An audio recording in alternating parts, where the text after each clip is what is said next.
Шешең тістігейін Шавкат Мирзаев, сен бір сөзбенен айтқанда, ұлыма мына баспен бара беретұғын болсақ, Шавкат Мирзаев, Қарақалпақпенен Өзбек бір да сұғаның басында отырмайтын жағдайға алып келатсаң, шешең тістігейінің баласы, соны мінерің жете ме анаң тістігейін далбайыбы?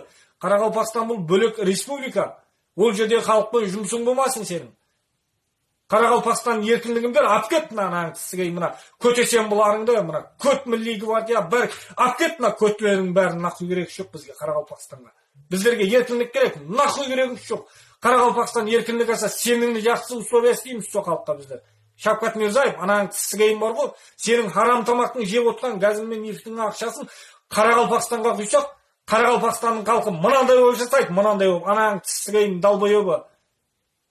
Қайыршы болмайды әзіргедей болып. Шешең тістігейін жұмысың тұтылмасын, кетін Қарақалпақстаннан болды вообще. Сіздер қашан